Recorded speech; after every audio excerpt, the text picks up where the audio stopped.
Are we on, Jessica? We are. Okay. Well, greetings, everybody. President Sue has her monthly board meeting with the Boys and Girls Club and asked me to fill in, so it's my pleasure to do that. I'm past president from the year 2013-14. Time goes by, and we don't have the official Rotary bell with me today, but borrowing an idea from past President Russ, we do have cowbell here. So we do have a bell with us today, and we'll get started. Oh, I forgot one thing. Knock, knock. Everybody's got to be unmuted, Jessica. Who's Knock, there? knock. Who's there? Cereal. Cereal who? Cereal, pleasure to meet you. As you'll find out, we'll have our youth exchange program. So it'll be great to meet our youth exchange people and coming up later today. So let's start out with the pledge, and Jessica will fly the flag. Can you see it? All right. I pledge allegiance to the flag of the United States of America and to the republic for which it stands, one nation, under God, with liberty and justice for all. All right, thank you. And is Rabbi Ellie out there?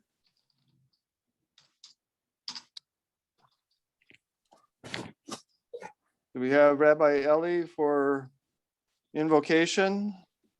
I'm not seeing him in the list of people yet. He may not be on yet. Okay. Linda can do one on a pinch hit. Yeah, I could. Well, you want to pinch hit then, Linda? Sure. All right. Let's just have an attitude of prayer and contemplation, however you desire. Dear Lord, thank you so much for the gift of Rotary International and how we bring the world to closer together, particularly through the youth exchange program, where opportunities to enhance not only the individual students' lives, but the families, and really truly bring the whole world together. And all the opportunities that Rotary does bring to us, we are so thankful. Bless our meeting today and what we can learn, and help us to again be patient in working through this strange time with the pandemic and how it affects this international cooperation. May we truly continue to work together for a better world. In the name of whoever you praise, amen. Amen. Thank you, Linda. Thanks for pitch hitting. And then guests, do we have any guests of Rotarians? We do, President Tom. This is Allison Kelly of Liberty House. All right. And it's my honor to welcome today Vincenzo Maduri, who is a Liberty House board member. And he has applied for membership in our Rotary Club of Salem. So welcome, Vincenzo. Great. Welcome. Thank you. Any other guests today? I have a guest. This is Chris Whiteside. Hi, Chris. I'd like to introduce Wintana Elias, who is our guest today. She is a student at South Salem High School and was to be our outbound exchange student this year. And plans have changed, obviously. So she wanted to stay part of Rotary because she likes the organization anyway. So she asked me if she could be here today. So welcome, Wintana. Great. Welcome. Thanks for joining us today. Hey, Tom, I have a guest. Okay. Mark Hunter, Union Gospel Mission, fellow Rotarians. Please welcome again Elena Harvey to this meeting. She's proposed for membership and will be scheduling an induction here fairly soon. So welcome, Elena. Great. Great to have you. Thank you. Any other guests? Visiting Rotarians. I didn't see any visiting Rotarians. So we're moving right along. And Dale Pinn has the bell ringers. It's all yours, Dale. Thank you very much. So I have just a couple bell ringers today. I wanted just to send a reminder that folks are able to pay for their bell ringers on our website. And thank you very much. If you have any bells from the floor, bell ringers from the floor, just go ahead and chip in on chat. And I see Warren does.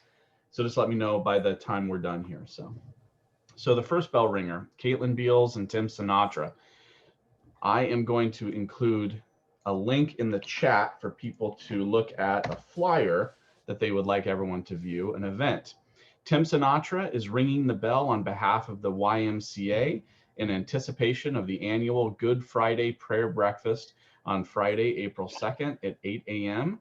Join live as the Y streams the 2021 YMCA Good Friday prayer breakfast from their Facebook and YouTube pages on April 2nd, 2021 at 8 a.m. This is a time for the community to come together on an interactive virtual platform and pray over the YMCA and the community while recognizing the significance of Good Friday.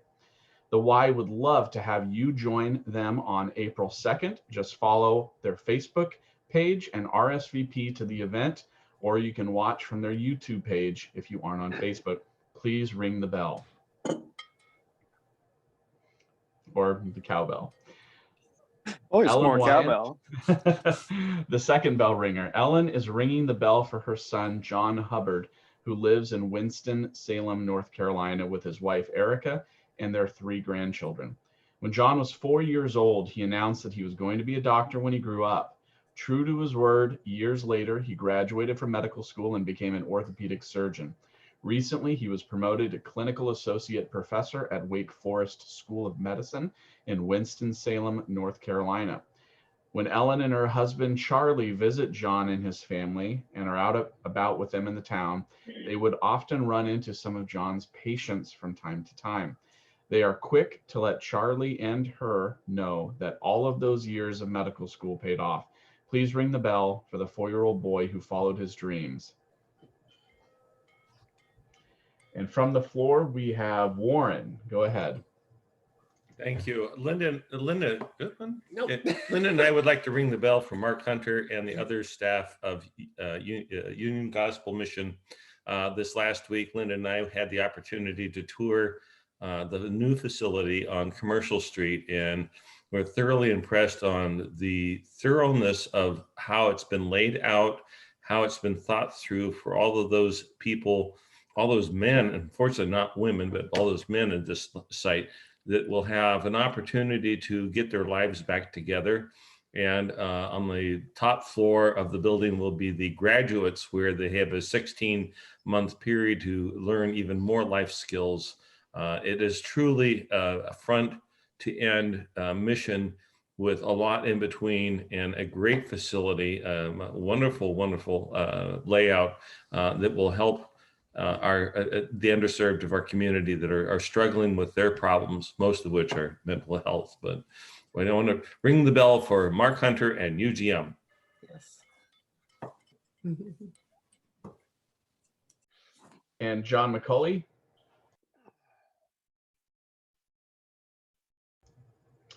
John McCulley, you're up. There we go. Yeah, I thought someone else might jump in here, but I will ring the bell for the Ducks and Beavers, both the men and women's basketball teams. All 4 of those teams made the NCAA tournament. The Ducks and Beavers are still progressing. The Beavers women lost, but the Duck women are still in there. So I think it's just wonderful that our state is so well represented in a national event and on the national stage. So I just like to recognize the hard work of those men and women.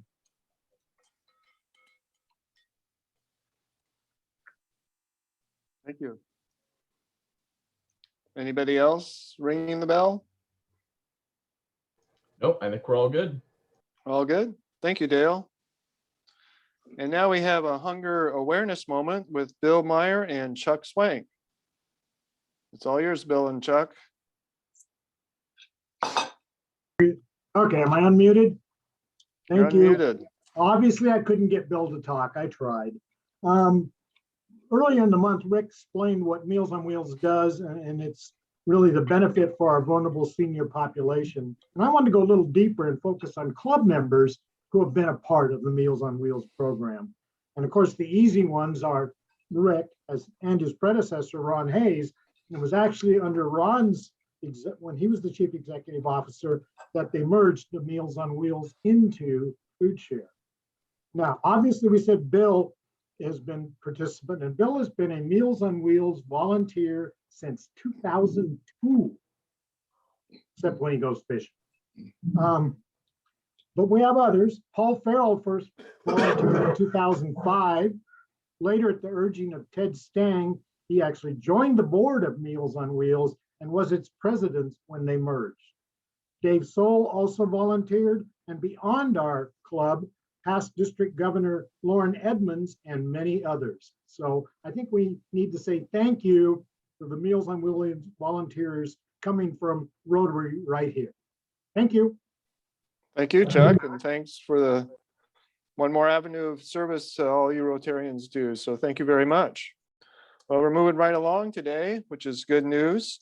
And Linda, you're the chair. Linda Bernards is the chair today. And as we heard, it's Youth Exchange. So Linda, it's all yours.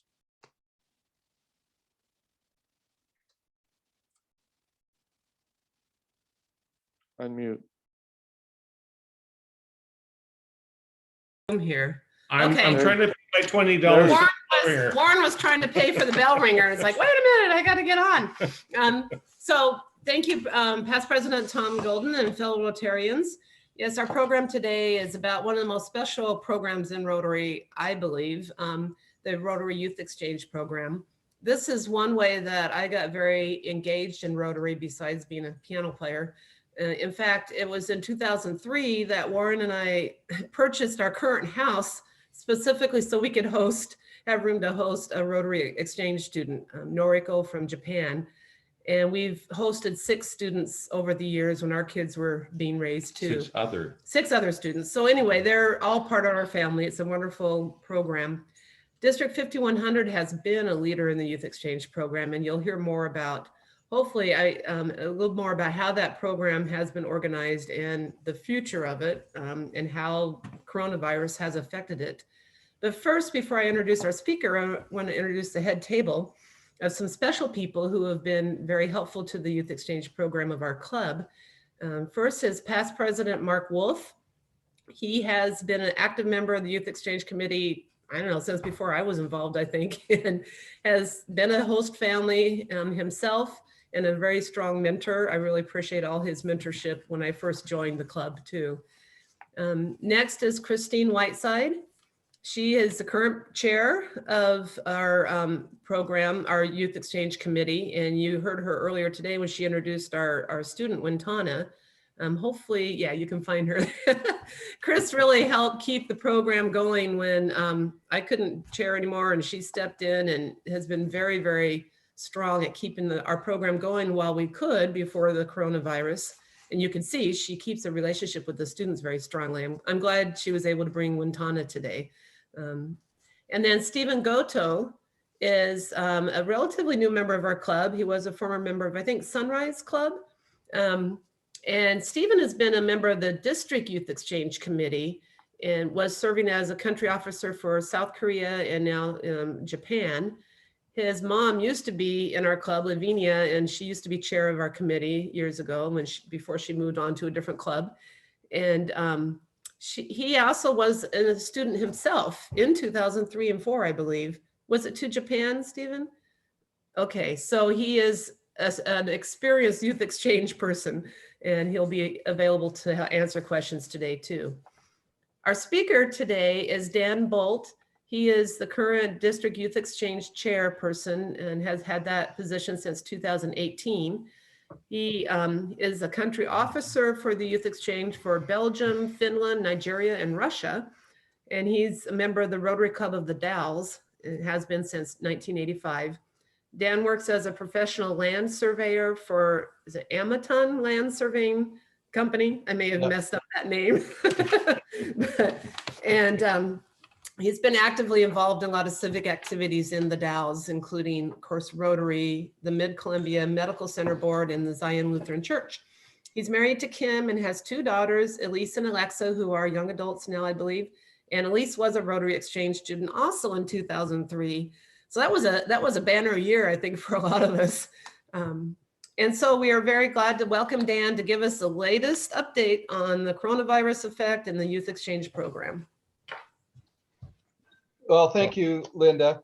And I have to start off by saying that what I will be talking about today, I had hoped a week ago when I really prepared this little talk, I had hoped to be telling you all about the great decision that Rotary International Board of Directors had made to sustain the exchange program.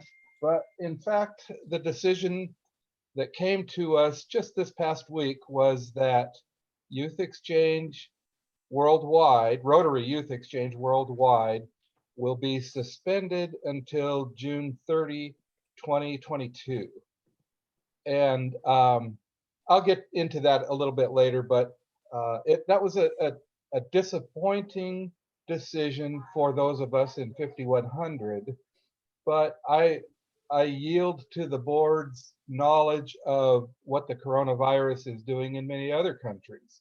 And while we may have been prepared, many districts, perhaps most districts, were at risk, and we'll get into that in a little bit.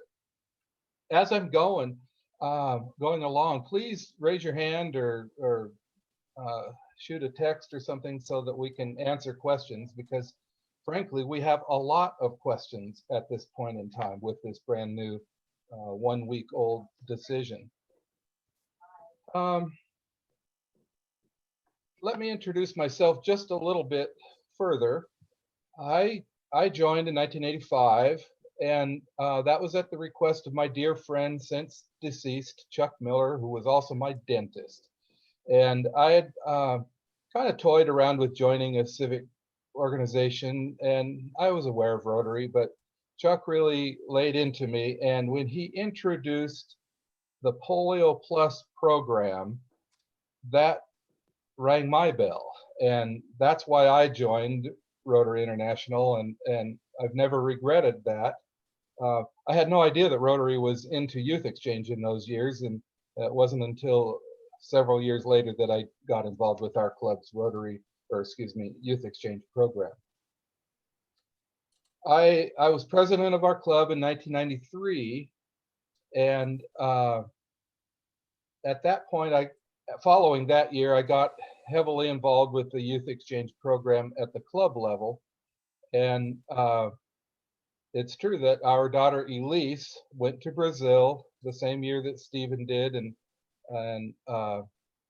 Nicole Lauritsen also, whose mom is on the district committee. All three of those, I call them kids then, but they're adults now, went out that same year. So that's kind of fun.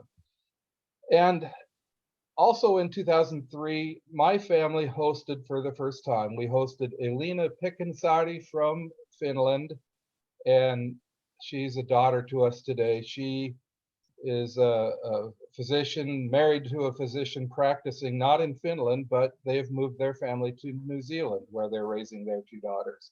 So the relationships, in my opinion, and Wintana will probably bear this out, isn't so much about what country you go to or the places you see. It is really centered around the relationships that are made.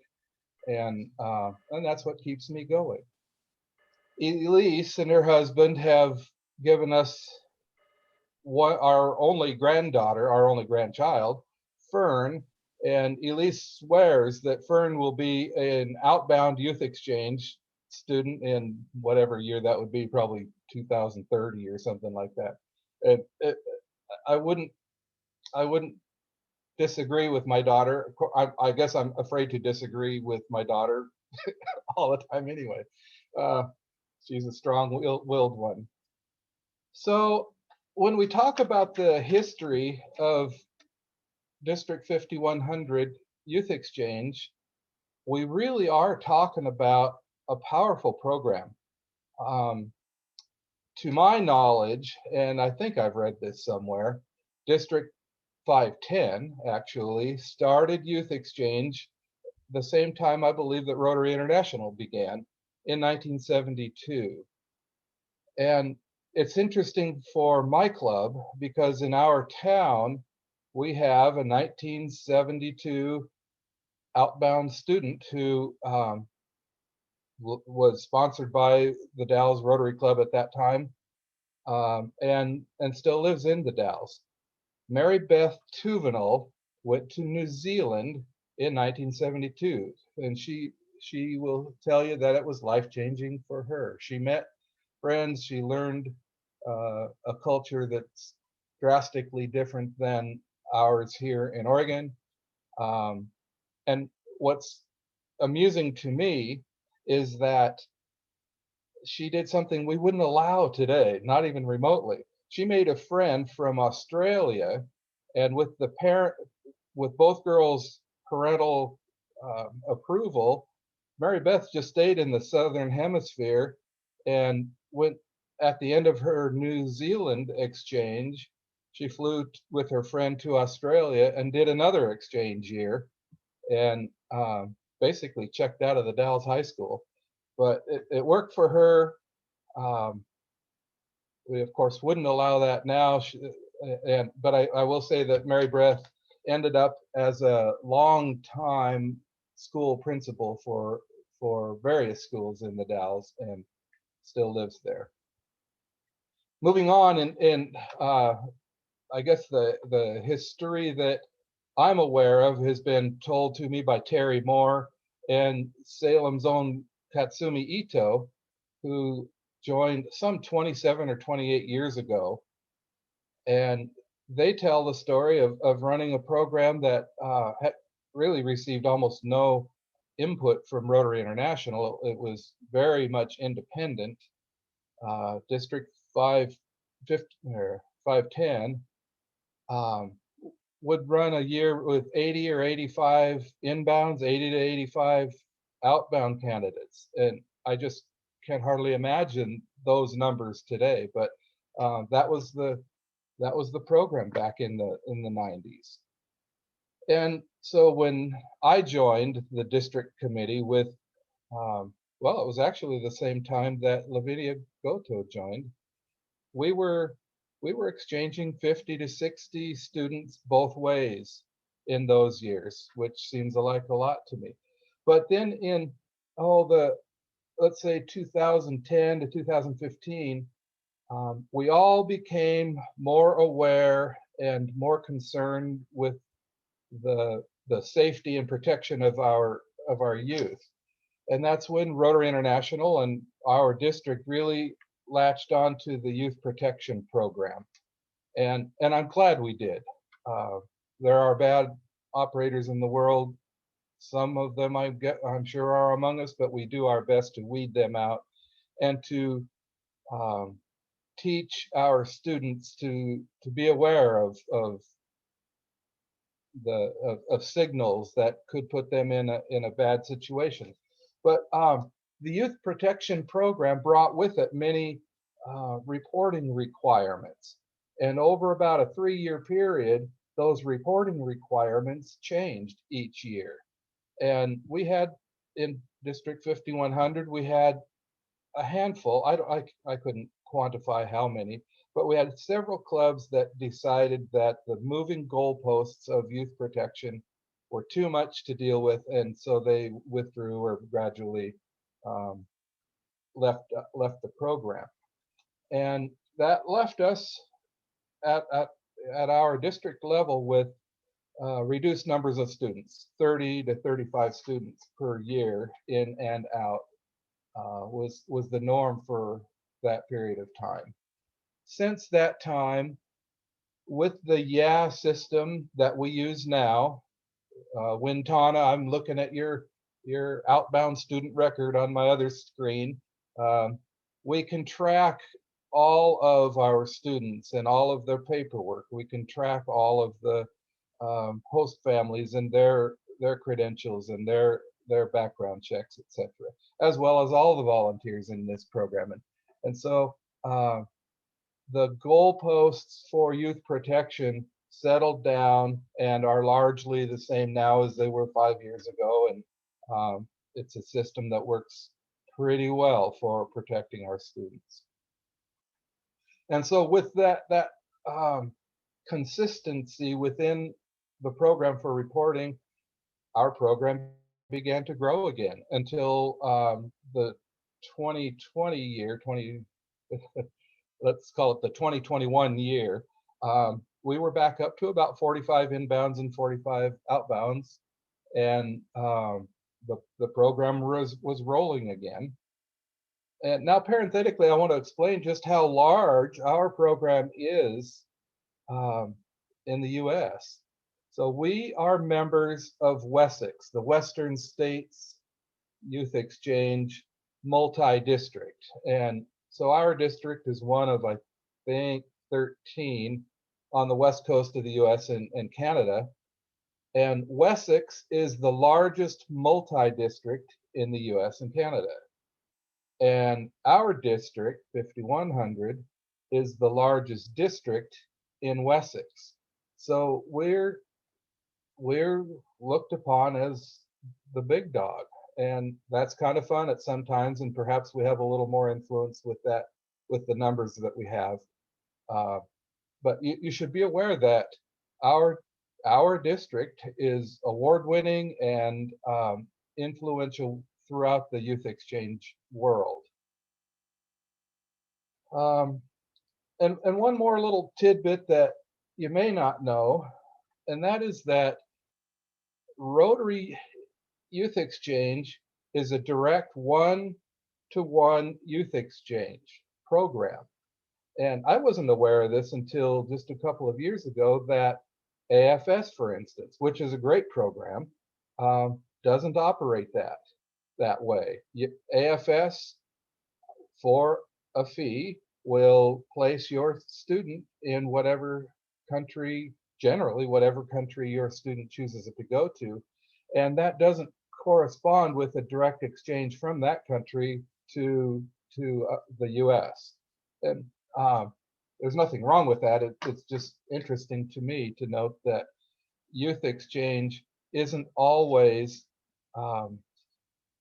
direct one-for-one as it is with our district. So moving on in the history and bringing it right up to date, we're all aware that in 2020, COVID-19 hit. My club, as your club and most clubs, went to Zoom meetings. Youth exchange was very much affected. We have moved to mostly virtual meetings or meetings with small groups where we're all separated throughout the room 6 feet from one another and only, a handful of students. It has affected us, and it really affected Wintana's class the most. And I almost get emotional when I think about that class of 45 students who midway through their training learned that last year that Rotary International chose, because of the coronavirus, to suspend the program. And so we had students that were all over the world. We had students here from all over the world. And I'm proud to say, happy to say that host families cooperated with us, and many of the students returned home right away, but many students stayed with host families in District 5100 until school ended and they could one by one find repatriation flights, and everybody was able to get home safely. But with that suspension of the program, that really diminished a lot of our numbers. We gave Wintana's class the opportunity to defer their exchanges from the 2021 year to 21-22. Wintana, like I think 31 of her classmates, chose to defer and kind of went into hibernation, right? And I'd love to hear from you, Wintana, about your experience in that year of just waiting and hoping that you would be able to go on exchange a year later. And so that brings us right up to date.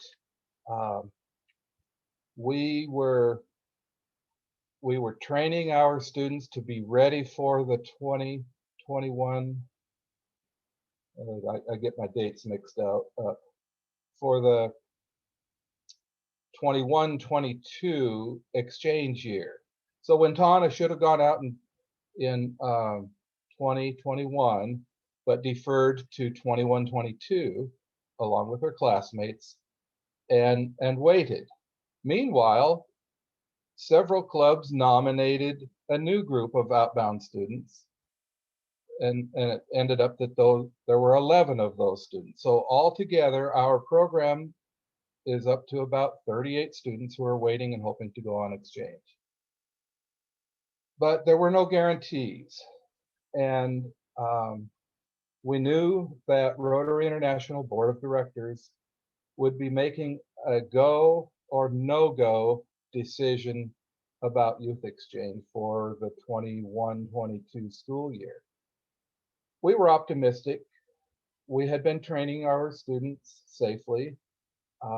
We had made arrangements with willing partners all over the world to send their students here, pending ultimately a go decision from Rotary International. However, on March 19, just a week ago, less than a week ago, the letter came from Rotary International President Holger Nack, who, well, let me read the first sentence of his letter to all of us Rotarians. Dear fellow Rotarians, Rotary Youth Exchange is where my heart is. As you probably know, my wife Suzanne and I have hosted more than 40 youth exchange students over the past years. His letter goes on to state how much he believes in Rotary Youth Exchange. I've heard him speak, and he speaks from the heart. He believes in youth exchange. He understands the value of youth exchange worldwide. He understands the value of youth exchange for Rotary clubs.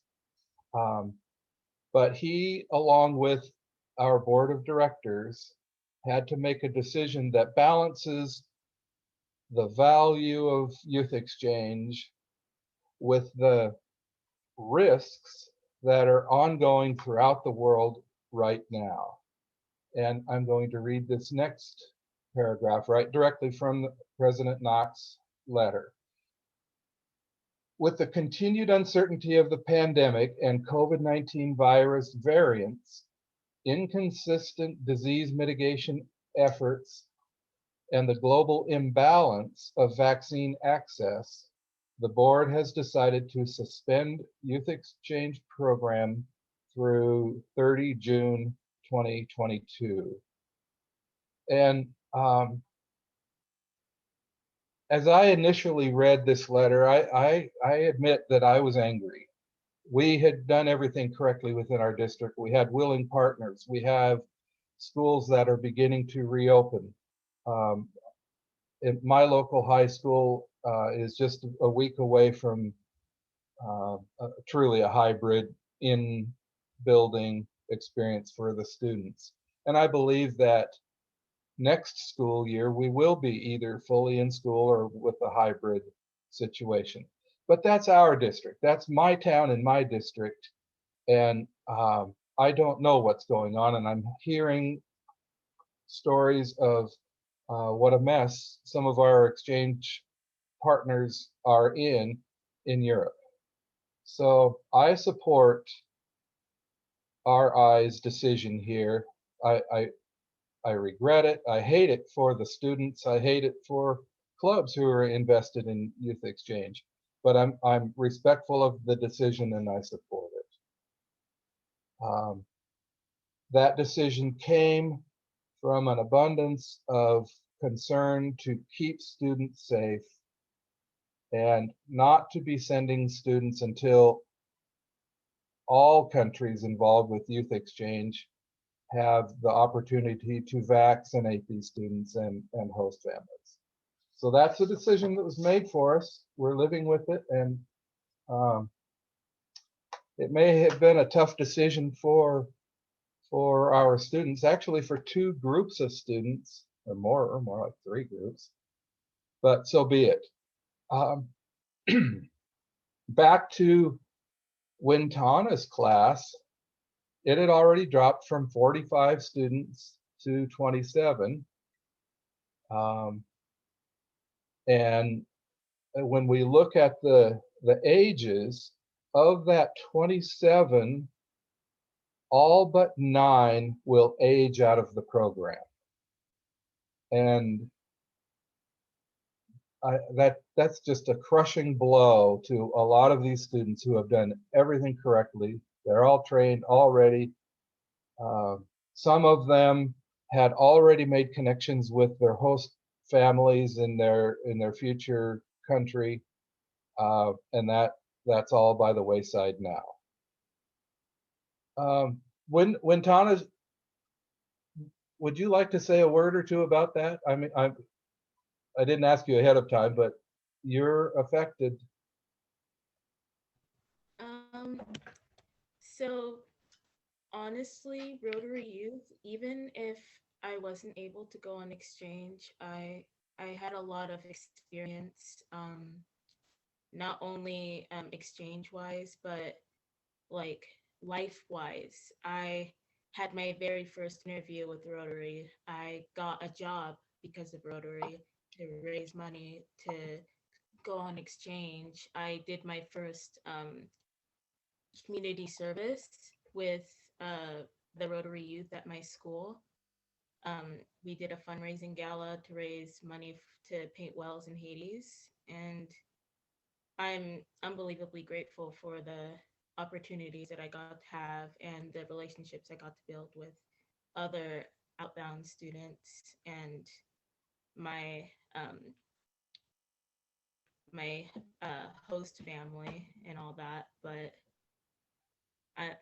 it's sad, but it's not something I would change for anything. And I really hope that other kids get to continue with the 2022 June exchange. But even if I didn't get to go, I still had an amazing experience with the students that were unable to go, same as me. Yeah, thank you, Wintana. And I'm not sure, do you age out, or are you able to, are you one of the 9 that could continue? I saw that I had to be no older than 18 and a half for in September. Yeah, Wintana, you're I'm afraid you cut out there the last little bit. We weren't able to hear that. Maybe give me a thumbs up if you're allowed to continue, or In November, I'm pretty sure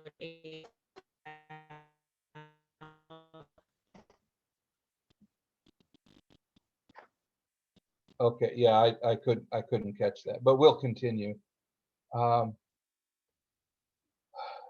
So we are hopeful that a few of Wintana's class may be able to still go, and we're encouraging those students to apply with their clubs again, and perhaps go out in the year 22-23.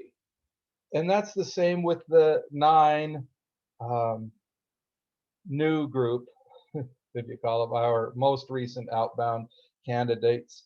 They are still encouraged to apply through their clubs to continue their exchange 1 year later. And it remains to be seen how many of those students will take advantage of that opportunity. So it's been a tough thing on those students. It's been a difficult thing for those of us involved with the program, because we love the program. But that's where we are. The short-term program is really operating in the unknown. Tina Scheibel is our coordinator for the short-term program. I talked with her yesterday, and she expresses that matches are really slow. The short-term program is a direct student-to-student, family-to-family exchange. And those matches are really difficult to make right now because of all the uncertainty involved. So she has, I think, 35 or so students that are all sort of waiting around until they can make matches. So that's the update with short term. And that June 30 date that I gave you really shortens the summer for the short term program. So yeah, it's a bummer, but District 5100 is pledged to move forward with youth exchange. Bill Paulson is our incoming chair. Bill Paulson takes over for me on July 1. I'm so glad. And Bill's taking a real healthy approach to it. We're in a bit of a hiatus with no outbound students here and no inbound students here and no outbounds out. Bill wants to provide encouragement to clubs, just like the Salem Club, not to leave the youth exchange program because of 2 years of no exchange. Rotary Youth Exchange still is a tremendous value to clubs. And Bill's own club, Bill is from the Bingen White Salmon Washington Club. It's a small club, but they've got a powerful youth exchange program. I mean, they have like 35 members and 3 inbounds and 3 outbounds each year. It's pretty cool. And what their club is doing right now is once a month, they are calling a past outbound student or inbound student and asking these now young adults to be the program for their club. And it's been a tremendous thing for them. And Bill told me the story just last week of a white salmon kid, a boy, who really had no clue. They chose him because he was a nice kid, but he didn't know where he was going in life. He was a little bit quiet, but they chose him. And now this young man who came back to speak to their club is a retired Navy SEAL, and he credits Rotary Youth Exchange for giving him the tools to succeed. And we hear those stories over and over and over. And so I would encourage your club maybe to follow that lead. My club certainly is. And I hope that we all remain active with Rotary Youth Exchange. Right now, we're gearing up to train what students we have for 22-23.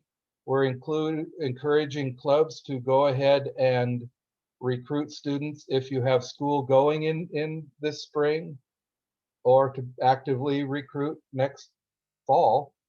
We will hold training events. Many of them will be virtual. Those in person, we will be socially distanced and masked up, and we're going 1 kid per room, and all of that.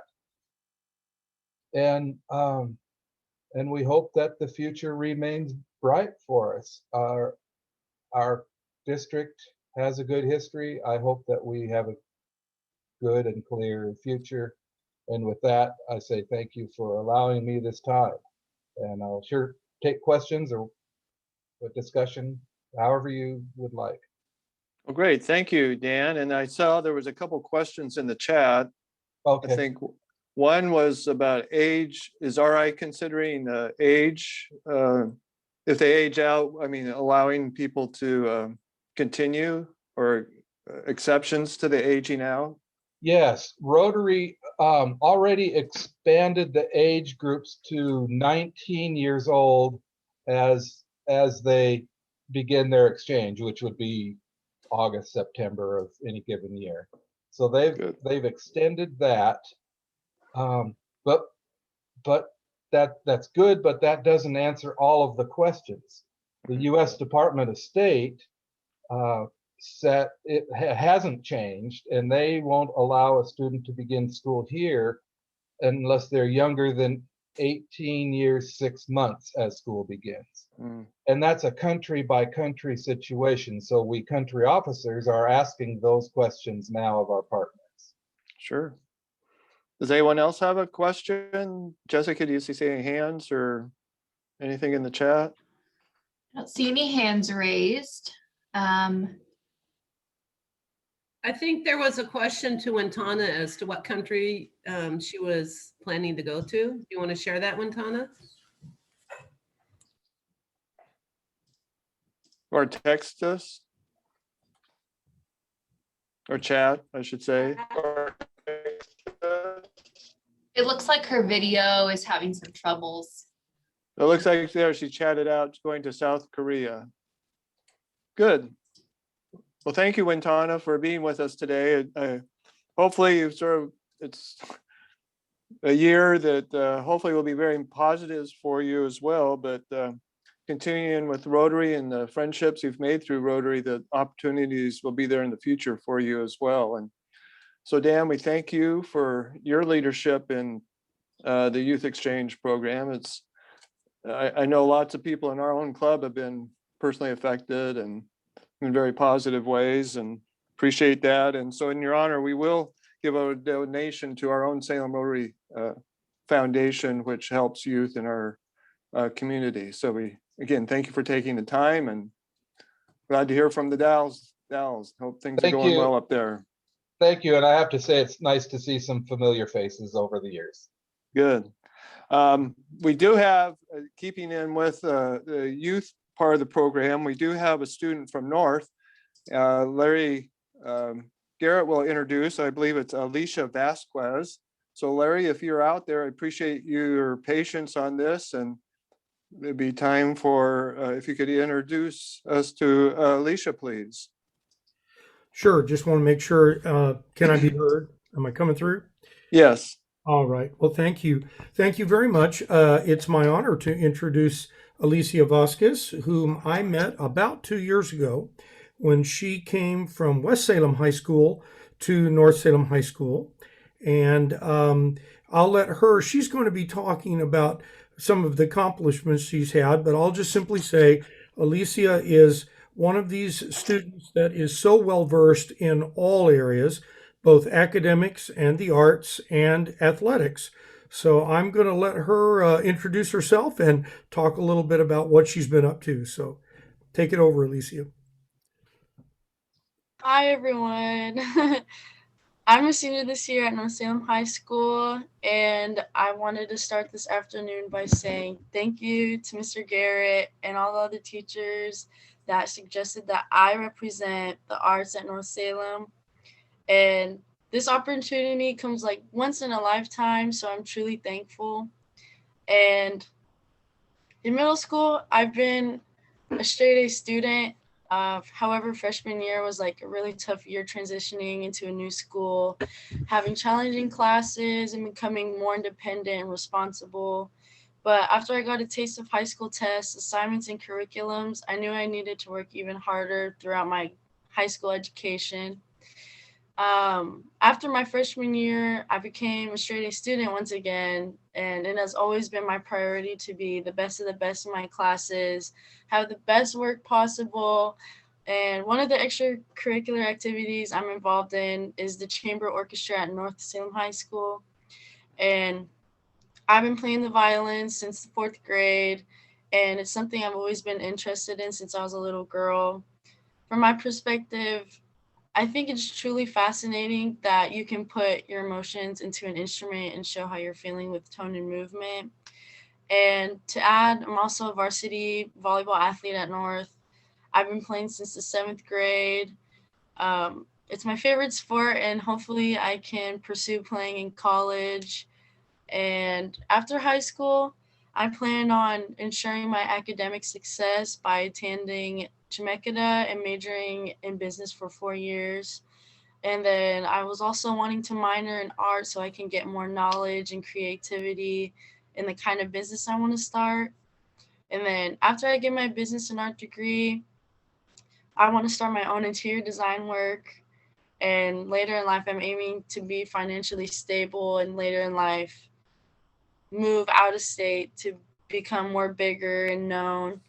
Um, I want to be recognized as a successful person who achieved all the goals I planned and leave a perspective of being positive in people's lives. And I'll work as hard as I can to get to that recognition, and I'm willing to do what it takes to get to that point. Um, I approach everything in life with a positive attitude and lots of enthusiasm, and I want to start making my dreams come true for my degree at Chemeketa. And with everything that has happened in life, I feel like the one thing I can control from all the chaos is my academic success. That's why I always overachieve and strive for perfection in everything that I do, whether it's in school or not. But most importantly, what matters the most to me is that I want to be a great role model for my siblings to look up to, and to show them that anything is possible if you work hard and go beyond your expectations. Great.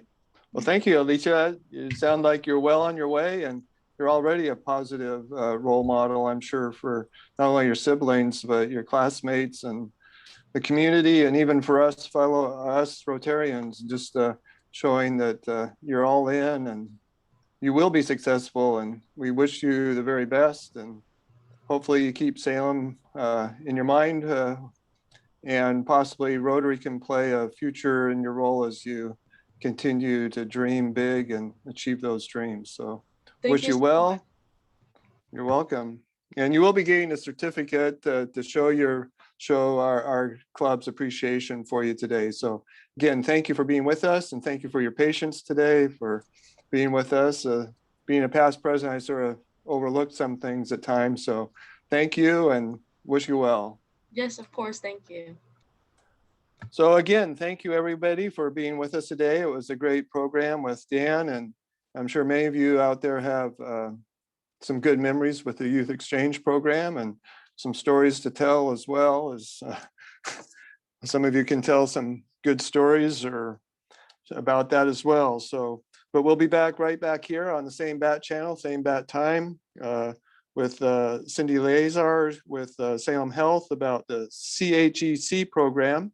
So come back next week. We have a little bit of time, as President Sue says, we have a little gift of time for you. So thank you very much, and you all have a great week, and we'll see you out later. Bye-bye.